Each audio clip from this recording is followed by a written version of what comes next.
झड़प के बीच दुनिया की नजर भारत पर है और इसको लेकर कई देश कुछ न कुछ कह रहे हैं और कई देश भारत के साथ खुलकर खड़े हैं। उसी बीच रूसी राष्ट्रपति व्लादिमीर पुतिन ने पीएम मोदी के साथ टेलीफोन पर बातचीत की।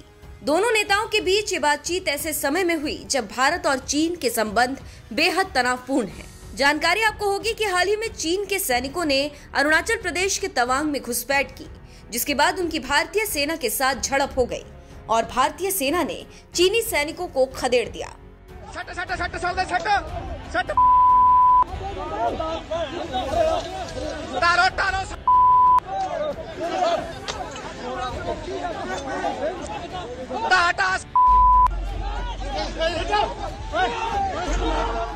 पीएमओ की तरफ से जारी बयान में कहा गया, यूक्रेन में चल रहे संघर्ष के संदर्भ में रूसी राष्ट्रपति के साथ फोन पर चर्चा में पीएम मोदी ने बातचीत और कूटनीति को आगे बढ़ाने के अपने आह्वान को दोहराया।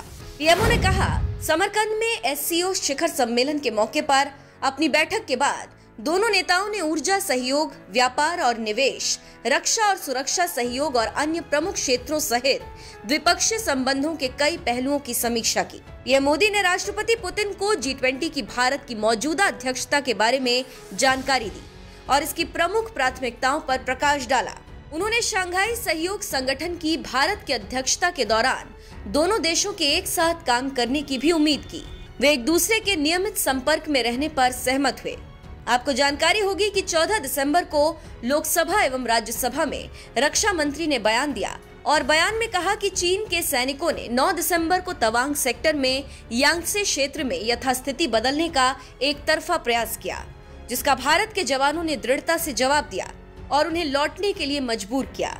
उन्होंने और क्या कहा, हम आपको फिर सुनाते हैं। मैं इस गरिमामयी सदन को अरुणाचल प्रदेश के तवांग सेक्टर में हमारी सीमा पर 9 दिसंबर 2022 को हुई एक घटना के बारे में अवगत कराना चाहूंगा।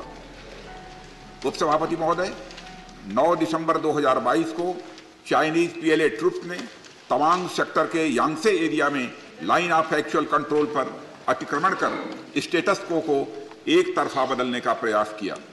चाइना के इस प्रयास का हमारी सेना ने दृढ़ता के साथ सामना किया। उपसभापति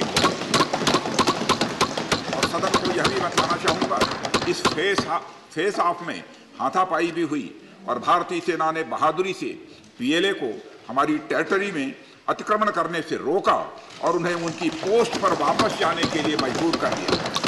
इस झड़प में दोनों ओर के सैनिकों को कुछ चोटें आई हैं। उपसभापति महोदय, मैं इस सदन को यह बताना चाहता हूं कि हमारे किसी भी सैनिक की न तो मृत्यु हुई है और न ही कोई गंभीर रूप से घायल हुआ। इंडियन मिलिट्री कमांडर्स के टाइमली इंटरवेंशन के कारण पीएलए सोल्जर्स अपनी लोकेशंस पर वापस चले गए और इस घटना के पश्चात एरिया के लोकल कमांडर ने 11 दिसंबर 2022 को अपने चाइनीज काउंटर पार्ट के साथ स्थापित व्यवस्था के तहत एक फ्लैग मीटिंग भी की और इस घटना पर चर्चा की। चीनी पक्ष को इस तरह के एक्शंस के लिए मना किया गया और सीमा पर शांति बनाए रखने के लिए उन्हें कहा गया। इस मुद्दे को चीनी पक्ष के साथ कूटनीतिक स्तर पर भी उठाया गया है।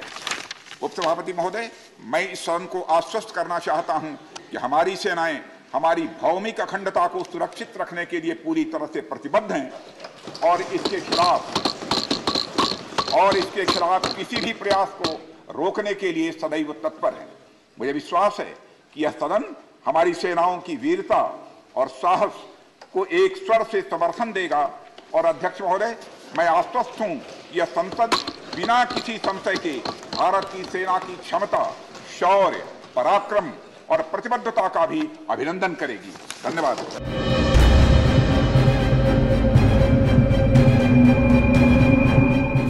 तो सुना आपने क्या कहा राजनाथ सिंह ने। इसके साथ ही साथ रूस ने भारत को आश्वासन दिया कि आप टेंशन ना लें, हम आपकी पूरी मदद करेंगे। अब देखना होगा कि तवांग के बाद पुतिन का फोन कब आता है। अब क्या करेगा चीन।